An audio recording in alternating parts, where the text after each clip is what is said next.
আমার বারান্দার প্রথম গাছ হচ্ছে এই গন্ধরাজ গাছটা। এই গাছের পাতাগুলো কিন্তু দেখতে খুব সুন্দর লাগে। এই গাছের ফুল বছরে একবারই পাওয়া যায়। তারপরে লাগিয়েছি এই করমচা গাছটি। এই করমচা গাছটিও কিন্তু বছরে বেশ অনেকবার ফুল এবং ফল দেয়। আর এই গাছের গোড়াগুলো শক্ত হয়ে থাকে। দেখতেই পাচ্ছেন গাছের গোড়াটাও ঠিক কতটা শক্ত। আসলে গাছের গোড়া যদি শক্ত হয়ে থাকে সেই গাছের ফলন কিন্তু ভালো হয়। তারপরে লাগিয়েছি একটি বোম্বাই মরিচের গাছ। আসলে এই গাছটি আমি যে খুব শখ করে কিনেছি, তো মাশাআল্লাহ এই গাছে কিন্তু খুব ভালো ফলন হয়েছে। খুব ভালোভাবে মরিচ ধরেছে।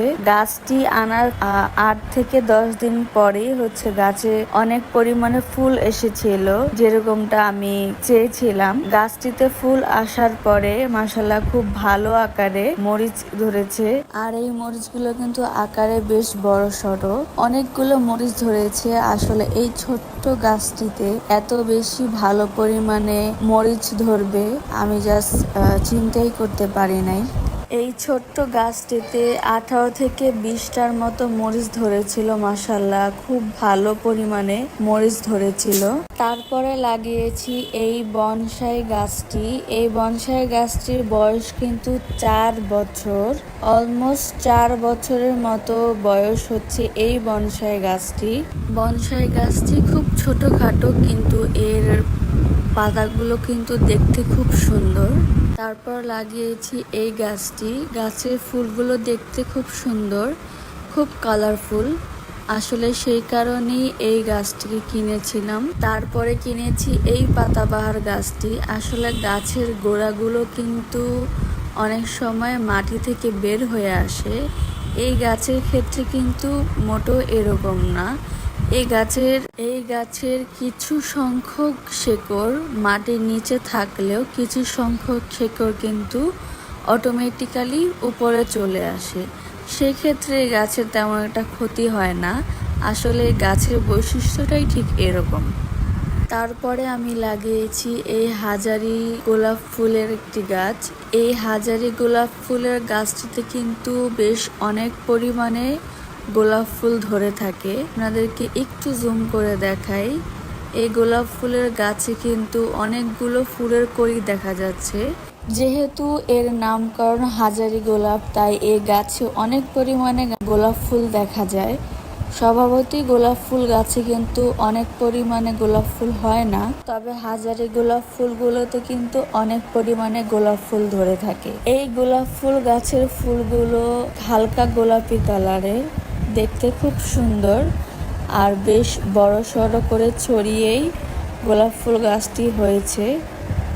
আমার বারান্দার সবচাইতে আকর্ষণীয় গাছ হচ্ছে এই গোলাপ ফুল গাছটি। তারপর দেখাচ্ছি এই গাছটি। এই গাছটির নাম আসলে আমি সঠিকভাবে জানি না, তবে গাছের ছোট ছোট পাতাগুলো দেখতে খুব সুন্দর আর সম্পূর্ণ গাছটাকে খুব ভালোভাবে কভার করে। খুব ঘন লাগে গাছটা দেখতে, আর এই গাছের পাতাগুলো দেখতে খুব সুন্দর লাগে। আমি খুব ভালোভাবে যত্ন করি এই গাছগুলো, আসলে যেহেতু আমার খুব শখের জিনিস এই গাছগুলো।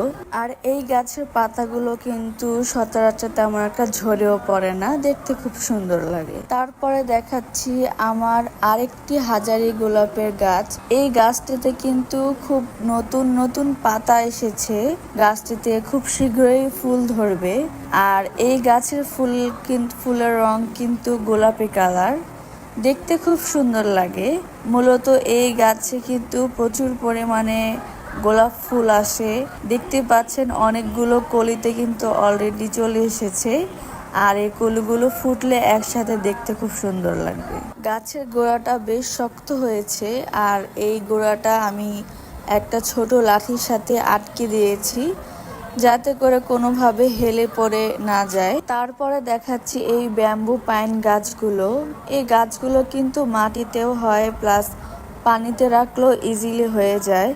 তবে আমি যখন কিনেছিলাম গাছটি, তখন আমি জানতাম না যে এই গাছগুলো পানিতেও হয়। আমি মাটিতেই লাগিয়ে দিই, তবে পরে জানতে পারি এগুলো পানিতেও হয় ইজিলি, মাটির প্রয়োজন পড়ে না। আর এই গাছগুলো থেকে ছোট ছোট অঙ্কুর বের হয়েছে, মানে ছোট ছোট গাছ হয়েছে।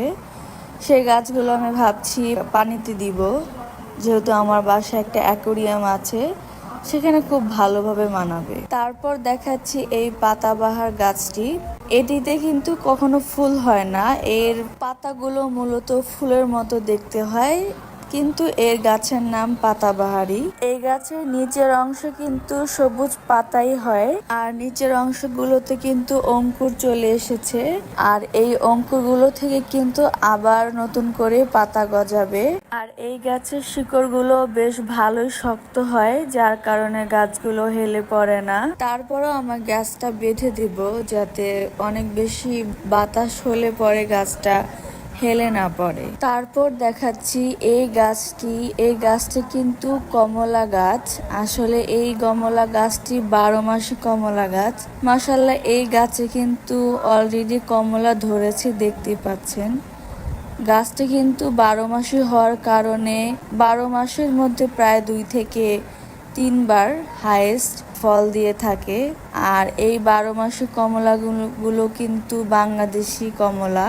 এই কমলাগুলো কিন্তু টক মিষ্টি হয়ে থাকে, যদিও বা এখন গাছের পাতা খুব কম, কিন্তু যখন ফুল আসে তখন অনেক পরিমাণ পাতা হয়ে যায় গাছে। তারপর দেখাচ্ছি এই ফুল গাছটি।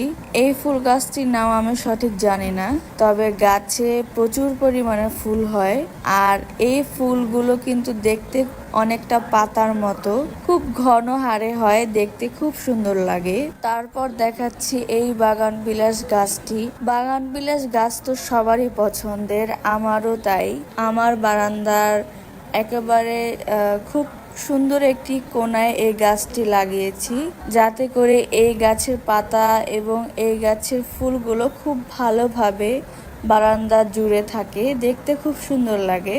আর আমার বাগান বিলাস গাছের পাতাগুলো বেশ বড় বড়, ফুলগুলো খুব ঘন হারে হয়। আমি আমার বাগান বিলাস গাছের পাতাগুলোকে, লতাগুলোকে খুব সুন্দর করে আমার বারান্দায় বিভিন্ন সাইডে স্প্রেড করে দিয়েছি, যেন পাতাগুলো, ডালগুলো খুব ভালোভাবে বারান্দা জুড়ে খুব ভালোভাবে ছড়াতে পারে। তারপরে আমি কিছু মানি প্ল্যান্ট গাছ লাগিয়েছি, এগুলোও কিন্তু খুব সুন্দর করে ছড়িয়েছে। আর এই মানি প্ল্যান্ট গাছের পাশে এই নতুন নতুন ছোট ছোট গাছ হয়েছে, আমি গাছগুলোর নাম জানি না, তবে খুব সুন্দর দেখতে, ভালো লাগে। তারপরে রয়েছে এই অ্যালোভেরা গাছটি। এই অ্যালোভেরা গাছটি কিন্তু বেশ মোটা সোটা হয়েছে, আর এগুলোতে কিন্তু পর্যাপ্ত পরিমাণে সার দেওয়ার কারণে অ্যালোভেরা গাছগুলো খুব ভালোভাবে হয়েছে ঘন করে। এই ছিল সবগুলো গাছ যেগুলো আমি আমার বারান্দায় লাগিয়েছিলাম। এখন দেখাবো আমি আমার বাসায় ইনডোর প্ল্যান্টের ছোট ছোট কিছু গাছ এনেছি, যেমন এই গাছটি। এগুলো ইনডোর প্ল্যান্টের গাছ, ছোট ছোট খুব দেখতে। আমি সপ্তাহে একবার করে এগুলোকে রোদ দেই, পানি দেই। সপ্তাহে একদিন আমি গাছগুলোকে রোদে দেই। এগুলো খুব ছোট ছোট টবের গাছ, আর এগুলো প্রাইস নিয়েছিল আমার কাছ থেকে পার পিস 100 টাকা করে। এগুলো কিন্তু পাথর দিয়ে খুব সুন্দর ডেকোরেশন করাই থাকে। আদারওয়াইজ আপনি যদি ডেকোরেশনের জন্য অন্য কোনো পাথর ইউজ করতে চান, তাহলে সেটাও করতে পারবেন। গাছগুলোর নাম আমার জানা নেই, তবে এগুলো এক একটা এক এক রকম। যেমন এটা হচ্ছে পাইনাপেল পাইন বলে। এই ছোট ছোট গাছগুলো কিন্তু ইনডোর প্ল্যান্টে খুব সুন্দর লাগে ঘরের মধ্যে সাজিয়ে রাখলে। এখন আপনাদেরকে বলবো গাছের যত্ন কিভাবে নিতে হয় এবং গাছের কি কি প্রবলেমের কি কি সলিউশন হয়। আসলে গাছের অনেক রকম প্রবলেম হয়, যেমন পোকা ধরে যাওয়া, পাতা ঝরে যাওয়া বা শিকড় পচে যাওয়া। গাছের অনেক বড় একটা প্রবলেম হচ্ছে হঠাৎ করে পাতা ঝরে শিকড় পচে যাওয়া আর গাছ অবশেষে মারা যাওয়া। তার কারণে সবচাইতে বড় প্রবলেম ফেস করতে হয়। আর এই সমস্যার কারণে আমাদের যেটা করতে হবে, গাছের নিচে যে মাটিগুলো রয়েছে সেটা ছুরি দিয়ে মাটিগুলোকে একটু আলগা করে দেওয়ার কারণ হচ্ছে এতে করে খুব ভালোভাবে পানি, রোদ, আলো সবকিছুই পৌঁছাবে গাছে। পর্যাপ্ত পরিমাণে রোদ, আলো, পানি পাবে গাছ, আর যার কারণে এই প্রবলেমটা কোনোভাবেই আর হবে না। আর এটা ঠিক কিভাবে করবেন সেটা আপনারা স্ক্রিনে দেখলেই বুঝতে পারবেন।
এখন দেখুন মাটিগুলো আলগা করে দেওয়ার কারণে গাছে পানি দিলে ঠিক কতটুকু কার্যকারিতা পাওয়া যায়।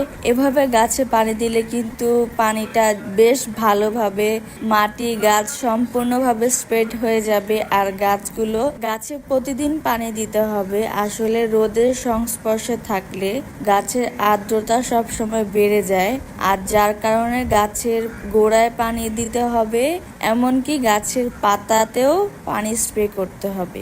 আমি আমার গাছের গোড়ায় প্রতিদিন পানি দেই, এমনকি গাছের পাতাগুলোতে অবশ্যই পানি স্প্রে করি। এতে করে গাছের পাতা হতে ছোট ছোট অঙ্কুর বা ছোট ছোট ফুল ফল এসব ধরে থাকে।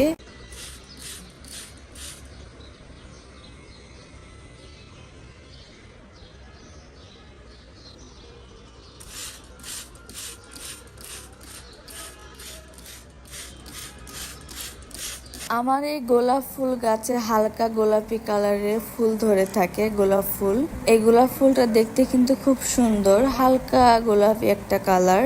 আমার এই গোলাপ ফুল গাছে কিন্তু মাশাআল্লাহ অনেকগুলো কলি এসেছে, আর এর জন্যই কিন্তু একে হাজারি গোলাপ বলা হয়। হাজারি গোলাপ গাছগুলোতে অনেক পরিমাণে ফুল হয়। তারপর আরেকটা বিষয় বলি, অনেক গাছের পাতায় দেখা যায় গাছের পাতাগুলো হলুদ হয়ে যায়, ঝরে যায়। তো সেই ক্ষেত্রে অবশ্যই খেয়াল রাখতে হবে এই ধরনের হলুদ ঝরে যাওয়া পাতাগুলো পরিষ্কার করে দেওয়া, যাতে করে অন্য গাছের পাতাগুলোতে এফেক্ট না করে।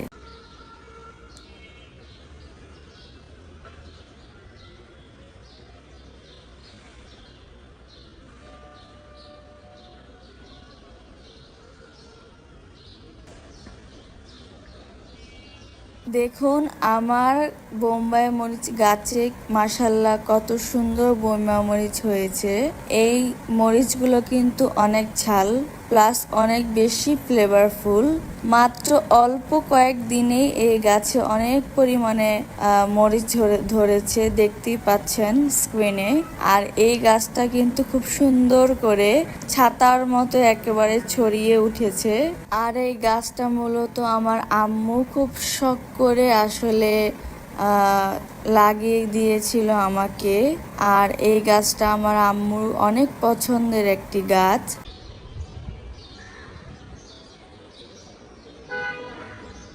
আর এটা হচ্ছে আমার আম্মুর ছাদ বাগানের কিছু গাছ, যাতে করে আম্মু অনেকগুলো গাছ লাগিয়েছে। তার ভিতরে রয়েছে মেহেদি পাতা, পুঁইশাক গাছ আছে, লাউ গাছ আছে, তারপর অনেকগুলো টমেটো গাছ, বেগুন, কিছু ফুলের গাছ রয়েছে, হাঁসটায়না। আসলে আমার আম্মু অনেকগুলো গাছ লাগিয়েছে, আর এই সবগুলো গাছই আম্মুর খুব শখের গাছ। আর এই গাছগুলোতে সারা দিনের একটা নির্দিষ্ট সময় আমার আম্মু ব্যয় করে থাকে, যার কারণে এগুলো দেখতে অনেকটা তরতাজা। যদিও বা কিছু কিছু গাছ এখন নতুন করে আবার লাগানোর বাকি রয়েছে, বা কিছু কিছু গাছ ফলন দেওয়া শেষ, মানে সিজনাল শেষ, যার কারণে এই গাছগুলোকে আবার রিপেয়ারিং করতে হবে, আবার মাটি তৈরি করতে হবে, আবার সুন্দর করে সেট করতে হবে, হয়তো বা আবার নতুন করে ফুল অথবা ফল দিবে। তাই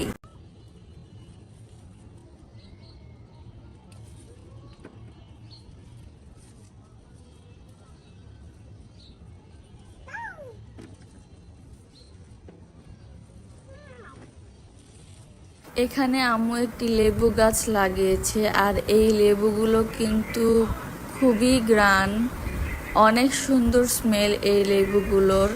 লেবুগুলো একেবারে পাতলা আবরণের, গ্রানও খুব সুন্দর।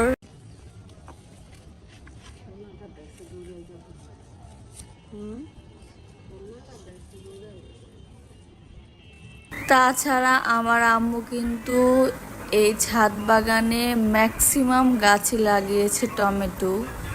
অনেক ভালো ফলন হয় টমেটোর, আর টমেটো তো বেশ মাশাল্লাহ খুব ভালো, বেশি পরিমাণে ধরে, হলুদ কিংবা লাল। স্ক্রিনে দেখতেই পাচ্ছেন এক ঝুড়ি পরিমাণ টমেটো হয়েছে, বেশ ভালো ফলন হয়েছিল টমেটোর। তার উপরে দেখতে পারবেন একটি বেগুন। আসলে এই বেগুনটা হচ্ছে ইচ্ছা করে এরকম হলুদ করা হয়েছে, যাতে করে এই বেগুনের বীজ সংরক্ষণ করা হয়, আর সেই বীজ থেকে গাছ, এবং সেই বীজ থেকে গাছ বানানো যায়।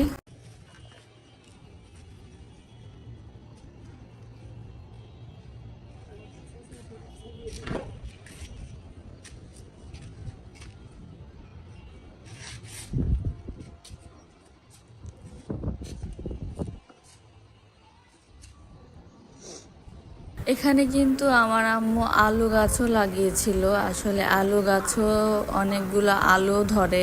আমার আসলে আলু গাছ দেখা হয়নি কখনো, এই প্রথম আমি আলু গাছ দেখলাম। দিনের অনেকটা সময় কেটে যায় আমার আম্মুর এই গাছগুলো পরিচর্যা করতে। আসলে খুব পছন্দ করে এই গাছগুলোকে।